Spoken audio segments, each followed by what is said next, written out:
Columbia, South Carolina. This is the original state house, and this is where South Carolina became the first state to secede from the Union in 1860.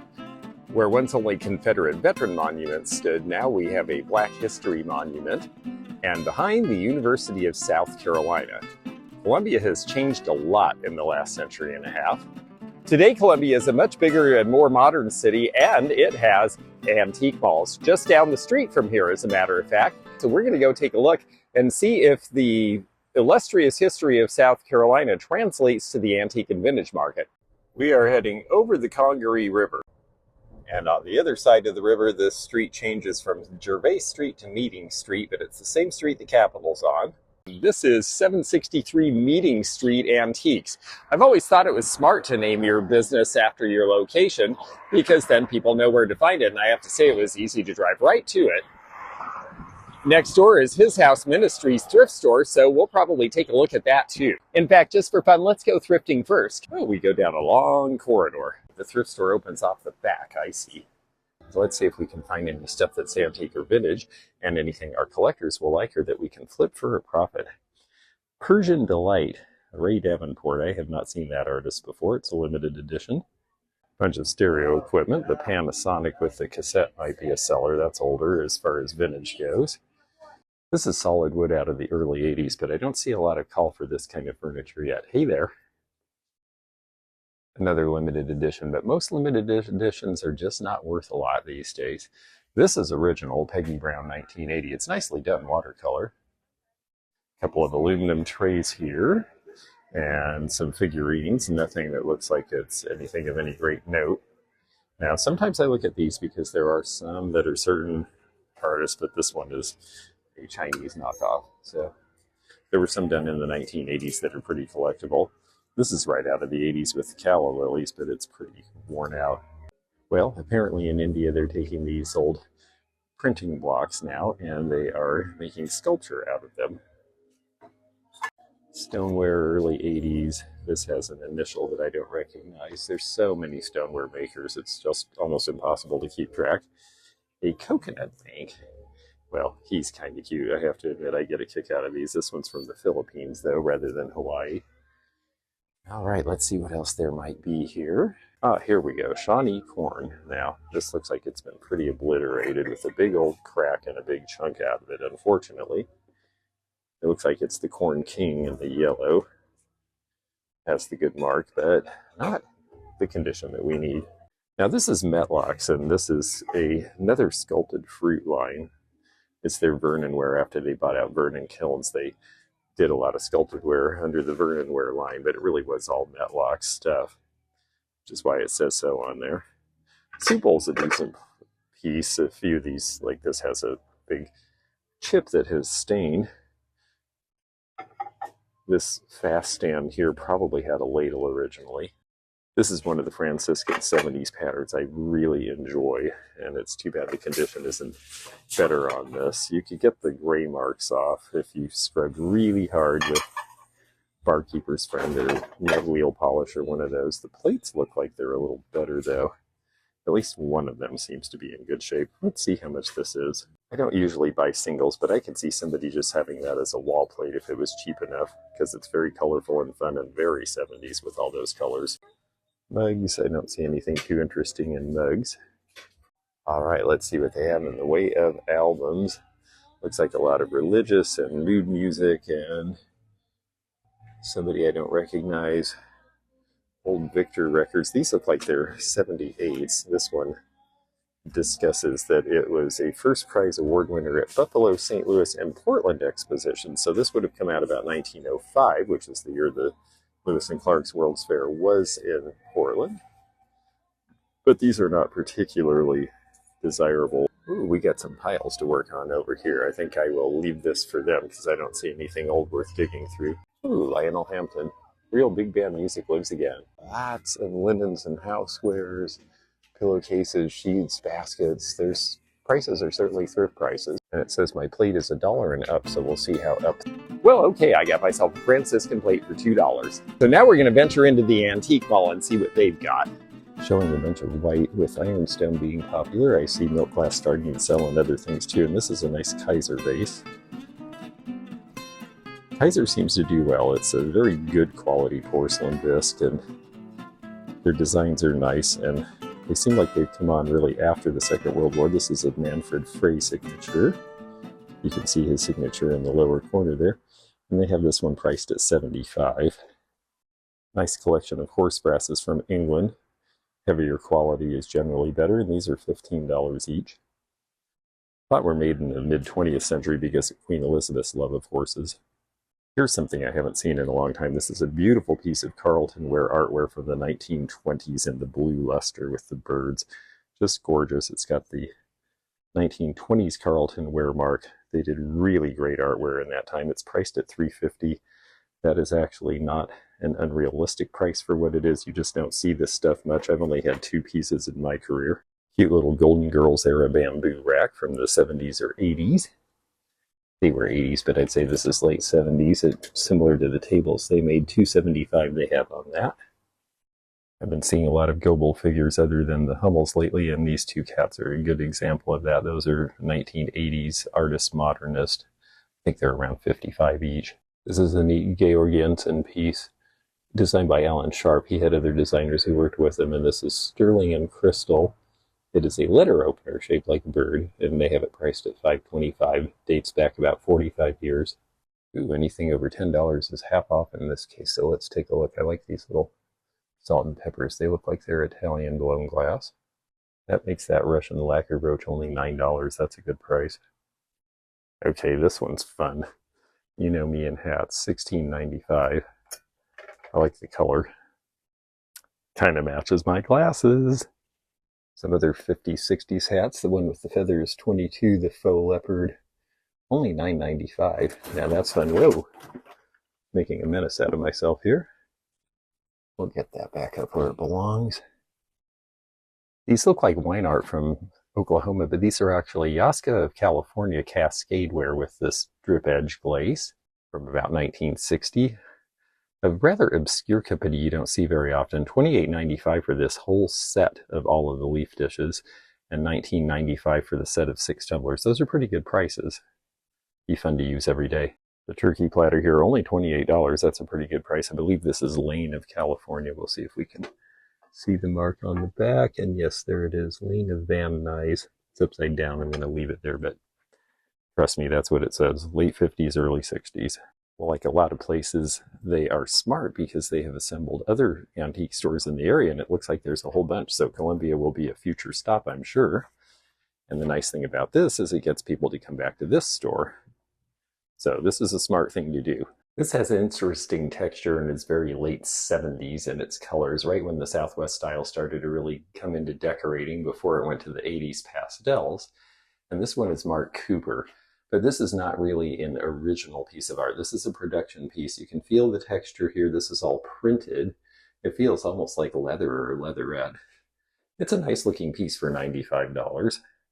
And then over here, this engraving is by the artist James S. Noble from England. And he did this sometime in the late 1800s. He was part of the Royal Society of Artists, British artists, and they definitely were in a period of arguing over realism versus impressionism versus other trends in the market, and he obviously went for realism. Here's a set of these that are great for martinis. They were actually made as sherbets originally, or shrimp cocktails. $40. They have that Blendo look. They're from that era. I don't know whether West Virginia Glass did these with the gold or if they farmed these out and someone else painted the gold. This is 60s era Delftware. I am seeing some people starting to collect this because they like the look of the brass with the ceramics. It's an interesting glaze, and this particular one is priced at $48. Who's Got the Button is a game that elderly people remember. I don't remember us playing it as a kid, but there are the buttons for you, and this person seems to have them. Jars of buttons seem to be selling for about $25 each. And lots of cameras. I just sold off most of what I had left of my camera collection that I've been selling the last several years. So now I'm in the market for more. They've got the Hollywood Reflex, which is a twin lens for $35. Graphics is not a high-end camera, but the fact that it's a dual lens gives it something. Now this one is really good. This is Bush Optical Pressman from about 1930. That one's priced at $150. You see some later Polaroid land cameras. I like this one, which looks like probably an autographic. Yes, it says it is a number 14 folding roll film camera by Kodak when they first got it set up so that you didn't have to mail the film to them anymore. And I like finding them when they have the original boxes, like this Hawkeye kit. It's a very basic camera, but it's got everything, and that's why it's $70. Somebody's old toy chest is just overflowing. I like the face on the wood little rocking horse there. A brown ice crusher. This is the Sears version, but it's the same isomat that you see elsewhere with the big blades. 28, not bad on that. And then these are neat. They look like they were made to be lamps, actually. They're Congaree. I have not seen these before, and I don't know who made them. A lot of pottery companies made things for other companies to make lamps out of and didn't take credit. These look like Blue Sky Company from Colorado from around 2000. Some of these early ones that are discontinued are collectible now, even though they're made offshore. They are cute. You got to give them credit. And they are something that is unique to themselves. So I like that about them. That one is 14 Kitty's Treehouse here.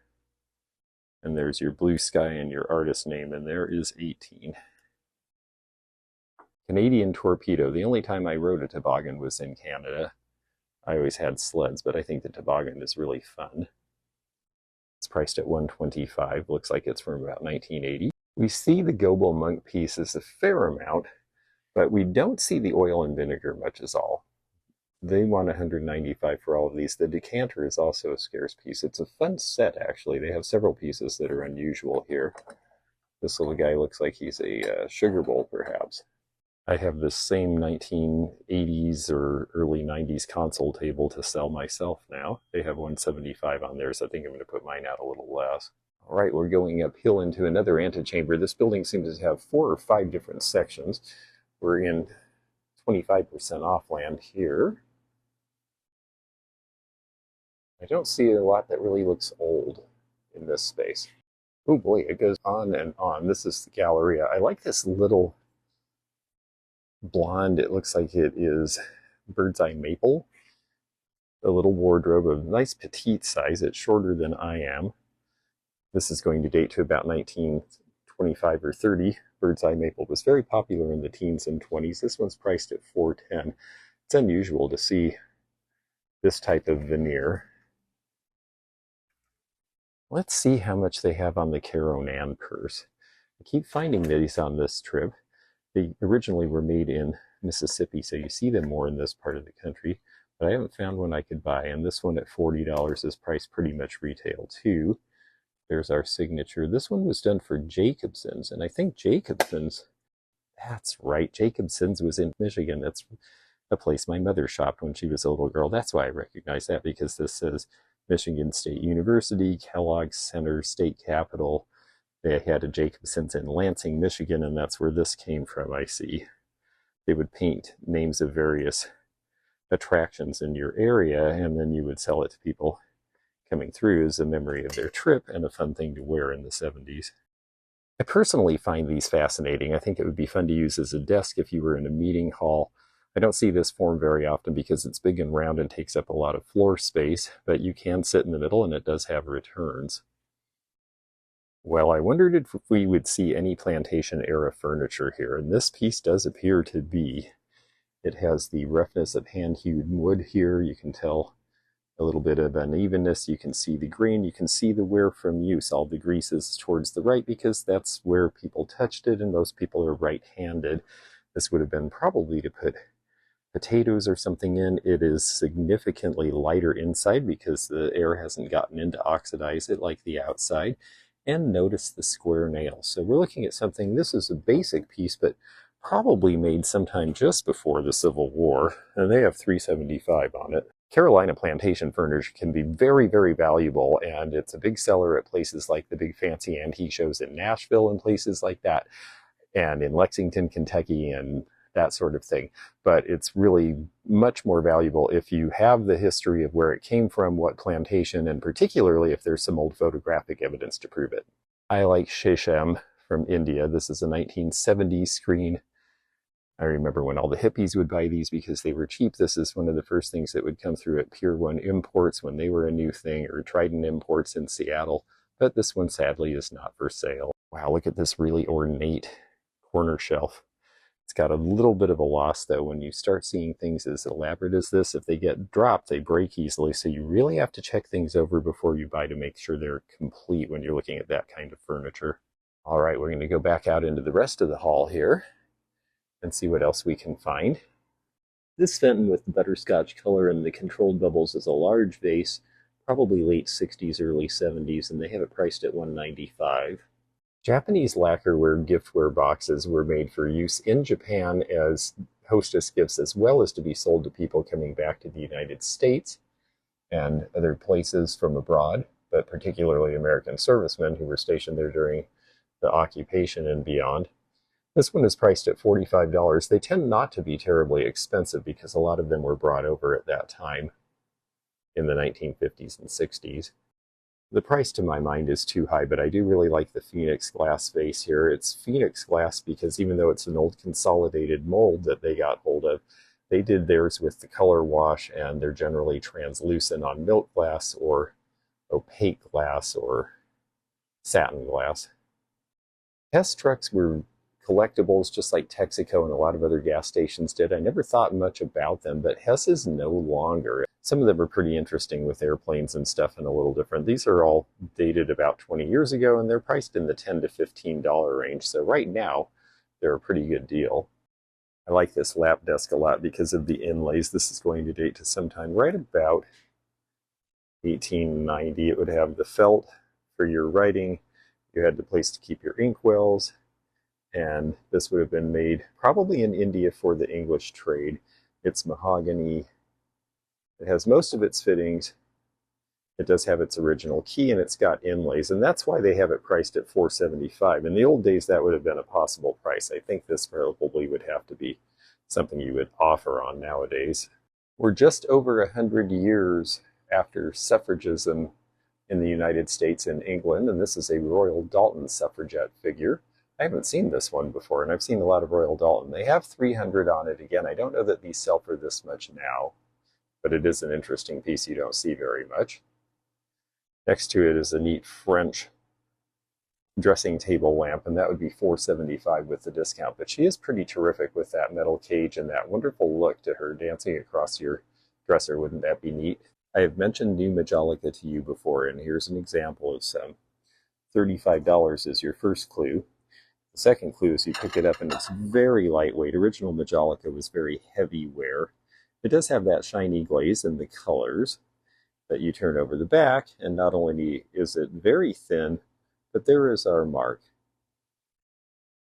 It's the Haydn Group from 1985, and that's why you're seeing prices like $20 and $35 on things that if they were real 19th century or earlier pieces might be $100 to $150 more. Here's a cute vintage high chair, painted gray, old paint. There seems to be a new turning on the front that they've replaced. But this is only $49. Now, if you know how to use the mechanism, you can lower this so that it turns into a little cart that you roll around near the floor. It's obviously had some pretty extensive restoration. It was missing some pieces. The thing is they did a reasonable job matching the original turnings. And so if you wanted to take the time, you could paint that out, and it would probably be a $100, $150 piece. Oh my, poor shark in a bottle. Looks like it was put in this bottle probably in the 1970s, looking at that stick-on label, and it's $3. It's one of those oddities that I know is going to gross some people out and intrigue others. So sorry for the people it's going to gross out, but I think I have to have it for that price. $69 on the GE fan, minus 20% off. They're having a Christmas sale. That tells me that this mall isn't really keeping up too well with what's going on in the dealer spaces, because it is July. But I'll take 20% off regardless. Funnily enough, this is the first time I've seen one of these on this trip. And they want $28 with the discount. Now this I really like. I can't afford it for resale. I'm looking for Conestoga wagons, and I'm finding a bunch because they sell in Portland because of the Oregon Trail. If it works right, this guy actually moves his arm when it's turned on. The clock should work. It's $89 with the discount, or actually a little less than that.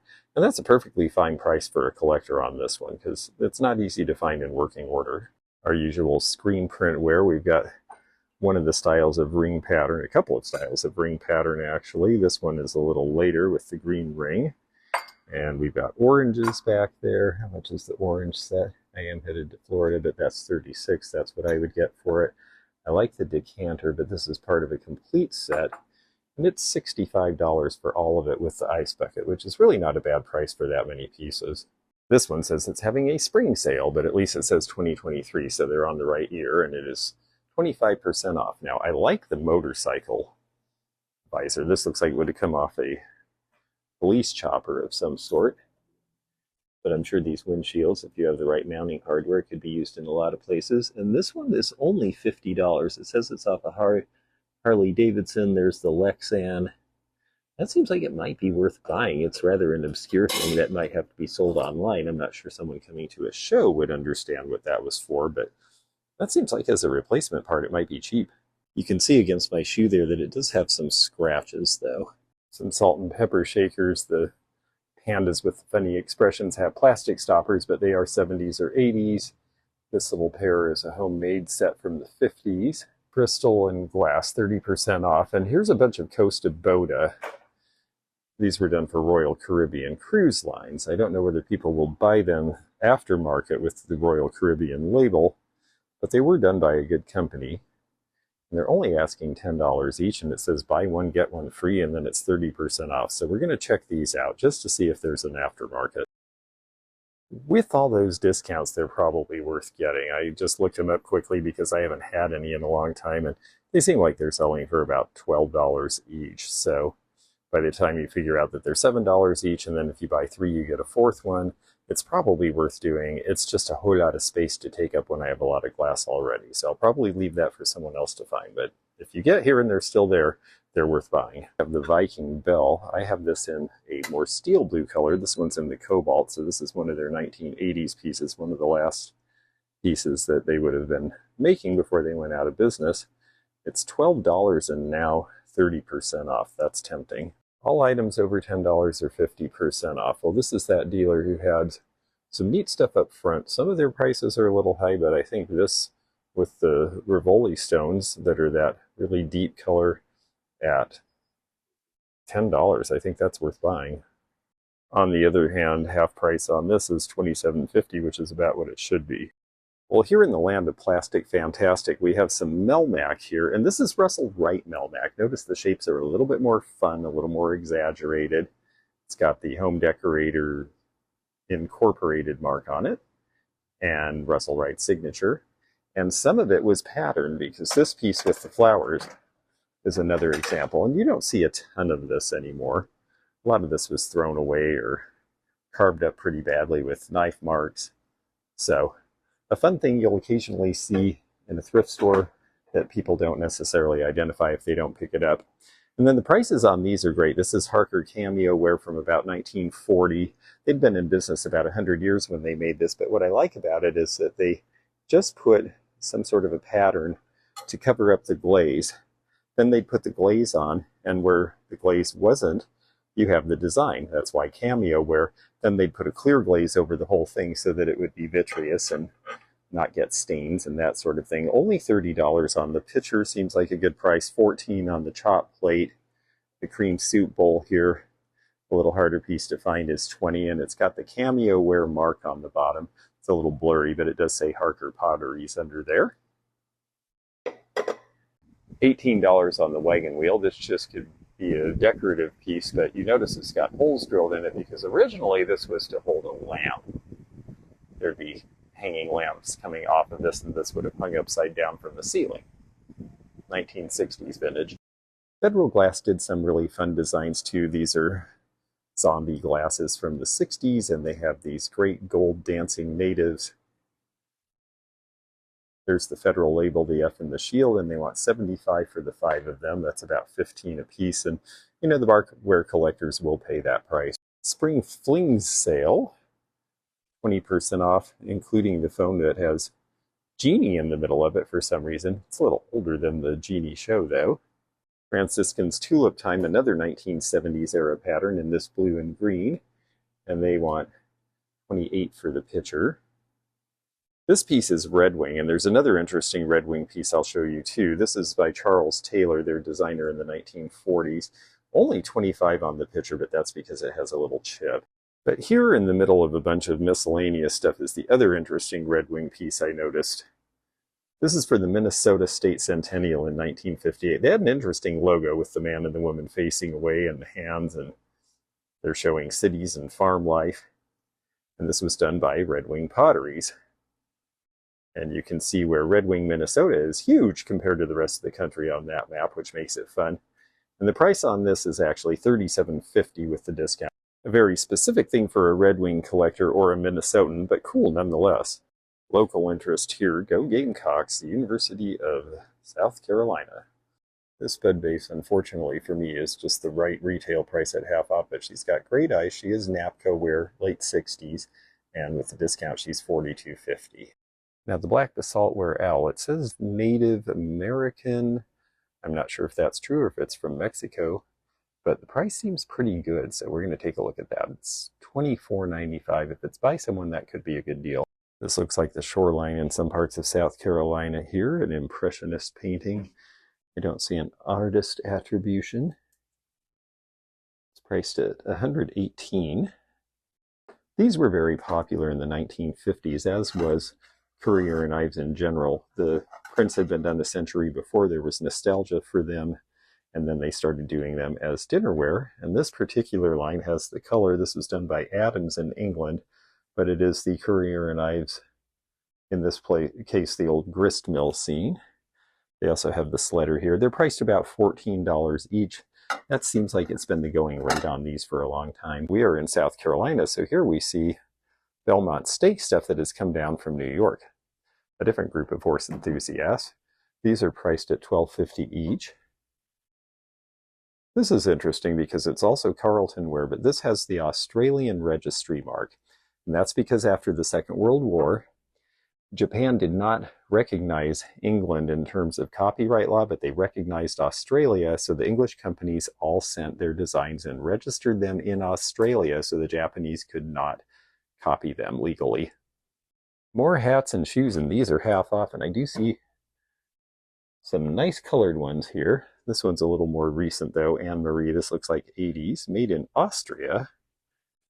And Anne-Marie in this great magenta color is $24, and then there's this one. I like this with the grommets in it. This is a very 70s look. Floppy hat with grommets around the brim. I think J.P. Morgan wore one like this on the Gong Show, and this one's priced at $18.50. I wish it had a maker's attribution in it, but I'd be tempted by that just because it's a very specific look. And at $9.50, I have a feeling the $18.50 is a price that would sell it somewhere. Wow, Lego kits that are all made up. The airplane is $110. The helicopter is a little bit more. But you don't have to find all those pieces and put them together. Lionel trains in the corner, mainly boxcars it looks like. More Shawnee Corn King. That must have been distributed widely in this area because we saw it at the thrift store next door as well.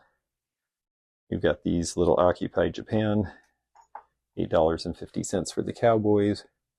Regular going prices. The Wedgwood is certainly cheap, as little as $4 for that little ashtray there.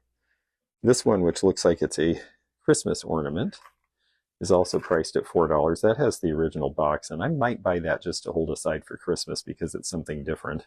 There's one piece of basalt ware, and if this is priced as cheaply as the others, I'll get that. Oh, it's $9. Well, yeah, they understand. Basalt ware is more valuable.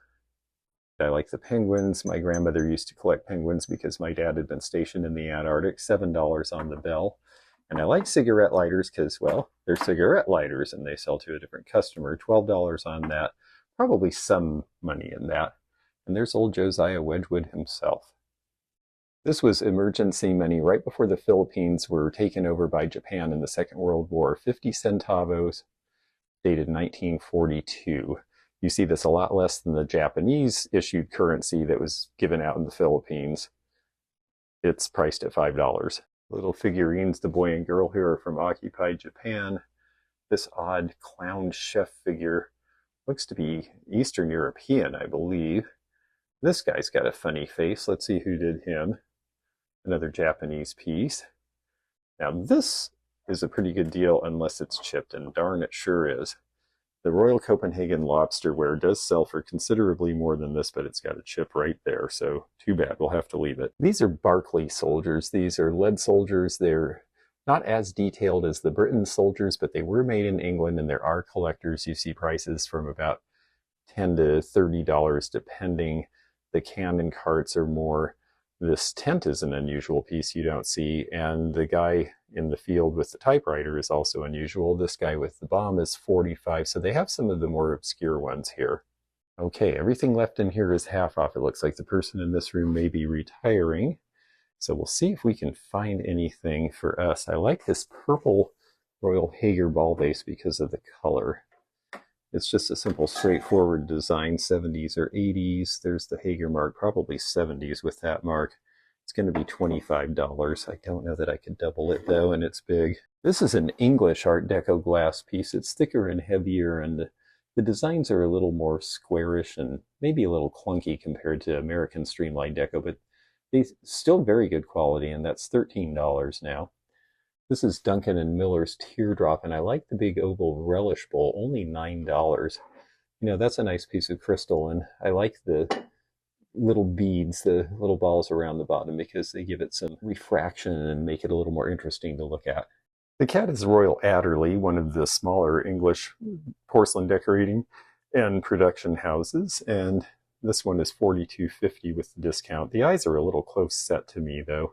This says it's Imperial Russian. Let's see if we can see a mark to show that. There we go, underneath there. Now, Imperial Russian doesn't necessarily mean it was owned by the Tsars, but it means it was made in the Tsarist era. You know, if you needed some of these little pieces of furniture, the prices are certainly good. Let's see what this churn is going for. It's been repainted on the bottom, and it's $62.50. If it wasn't for the repainting, I might be tempted by it at that price, because that would sell in Kentucky. These are hand-painted in Italy, mid-20th century, bright and happy with lots of fruit. That's an oil and vinegar set, priced at $9.50 now, and here's a bowl that seems to be sort of a match. And the bowl, with a good look, is only $9.25. I mean, it's just likable to me. Is that reason enough to get it? It might be. I know that the company that made this is not famous, but the condition's really good, and it's just bright and happy, and I think you can make a good display around it. I mean, I can sell it for under $20 because I'd only be paying $9.25, so I think that makes it a no-brainer. And the bird here is Costa before they merged with Boda. There's the Costa signature. You okay still? And $5 on that. I've always liked these sturdy, turn of the last century lamp tables from the 1890s and 1900s. And this one, clearly in American oak with the nice turnings, is claw and ballfoot, as you can see here with the glass feet. Those are really neat. They're a little beaten up. You know, they'd get chipped by the vacuum cleaner or somebody dropping something next to them or getting shoved up against the wall. But, you know, it's 125 years old. Okay, this is our last room, and it's half off. I like this music stand. It's even got the little lyre in the bottom of it where you can't really see it. But it is priced at $50 with the discount. That's more than I can pay, but it is neat. This looks like it might be another Kaiser porcelain piece. Let's take a look. Yes, I thought I recognized that design. $12 on that. Kaiser does seem like it's pretty collectible. It does again have the Frey signature in the corner. So it's another Frey design. It definitely has that look, but these are small enough they don't really go for much more than the discounted price. Now there are piggy banks and there are piggy banks. This is also Italian. It's got the rubber stopper, 1970s, but I love that color of red-orange with the flowers. And this little one's only going to be $5. I don't see any damage. I think that's awfully fun for the price. We'll pick that up too.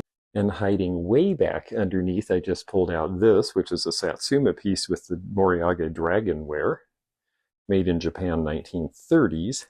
So not the peak era of Satsuma vase production, but an interesting piece. It's only $20 now. I think I'm going to pass on it because it has some firing cracks from when they applied this. That would happen sometimes, but I think someone will pick it up for $20. Milk glass and amber from the 70s, probably Pilgrim glass. They did a lot of this with the white spatter, and they have this priced at $9 now.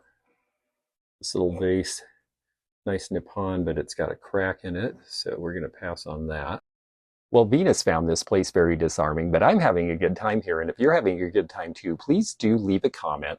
Click the like button to let us know that you're out there. It really helps us with YouTube when you participate that way. We try to get back with you on comments. I know there's so many folks out there, and I have a hard time keeping up now, but if you're a member, we definitely give you priority for answering your comments. So if you have a comment you really would like to be seen and you don't have a membership, well, please click the join button and you'll find out how you can make that happen.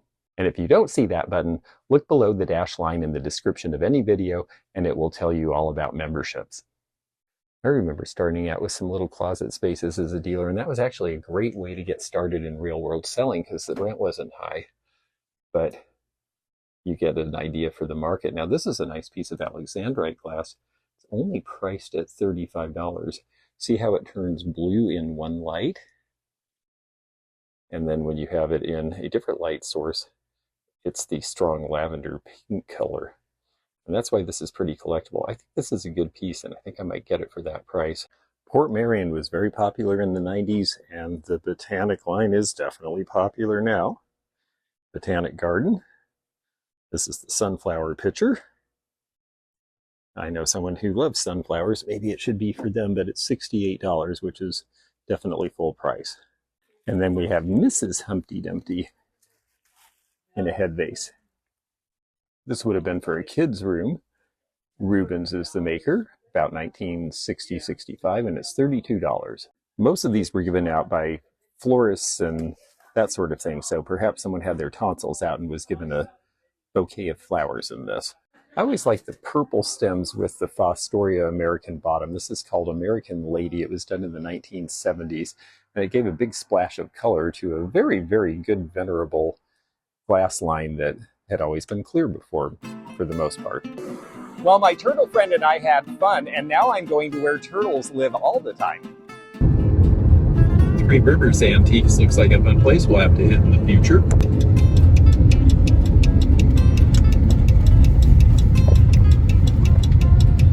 This is the visitor center at Congaree Swamp National Park in South Carolina. One of the newest and least visited of the national parks, but here for a good reason. It is a swamp, so you need to know things like this. And what we're going to do is take the boardwalk, the short trail. You could actually wander way off in the swamp, but I'm not really set up for that today. The swamp was preserved as a national park because it never was really developed. The Congaree River runs from Columbia to where the waterfalls are, and you couldn't take a boat any further up there.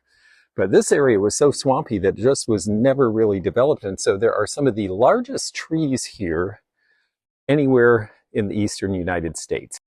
This is a big old beech tree that's been here for more than a century. Down there is the Dorban muck. This can be 8 feet deep in this swamp. And that is the reason there is such a healthy ecosystem here, and that's part of the reason they wanted to preserve this place. Muck looks dirty, but it actually is what filters the river and keeps the water clean. All these little gnarls coming out of the ground, these are cypress knees, for those of you who don't live in a place with cypress. They occur as far north as Delaware. This is an old growth bald cypress. You see very few of these because they were popular with the Native Americans to make into canoes because they didn't rot. And then the early settlers figured out that meant they were good to build your houses with. They used to cut these down and carve them into things. You'll see me buy them sometimes for resale. You notice these trees do not have knees because these are Tupelo, as in Tupelo, Missouri, where Elvis was from. And these swamp Tupelo, they swell up at the base and get all full of water, and that's how they're able to anchor themselves and live in this. And where the moss stops on the bark is where the flooding stops in the winter. And they don't mind flooding, they like lots of water. And look at the color of that water. Very amber color. It's very still and full of lots of organic material. And that's why this place has been so left alone. These are cane brakes. They used to be so thick you couldn't even get through them when the settlers first came here. It's related to sugarcane, but it's not invasive like sugarcane. This is actually the cane that is supposed to grow in these parts. Because this was not possible to log, the trees here can be up to 130 feet tall, which makes them some of the tallest deciduous trees in the world. This is the largest dense hardwood forest left in bottomland in the continent of North America. And there is a loblolly pine, one of the few pines that can grow in this. They get to 150 feet tall, and they are taller than the rest of the forest, so they often are struck by lightning. We refer to these as nurse logs out in Washington state because the new trees grow off of the old ones that have fallen, and so does a lot of other stuff. And through the trees there you see the Congaree River. Boats used to go all the way up to Columbia through here, but there was no reason to stop in this swamp. The runaway slaves who lived in these areas had what they called maroon settlements, named because they were essentially marooned out here in the swamp. They couldn't really leave as long as they could forage a living out of this. They could stay away from people who would not attempt to try to capture them again. You can see in the center of the picture there something with a hole in it. That's a big metal box. That was part of a still back when the bootleggers were hanging out here during Prohibition in the 1920s. I know I'm mainly about antiques and vintage on this channel, but I am the antique nomad, and because I get to travel, I really enjoy showing things from places that I've never been before, or maybe you've never been before, and sharing that with you too. So thank you for indulging me in this lovely hike, and now, if you enjoyed this video, check out this one. Also, click thumbs up to like this video and check the description for information about our Patreon, our memberships. We've got a lot of different levels with different perks and bonus videos and early content. Also, please do check out our website, theantiquenomad.com, for appraisal help. And we'll see you again for more adventures in the antique and vintage community soon. Bye for now.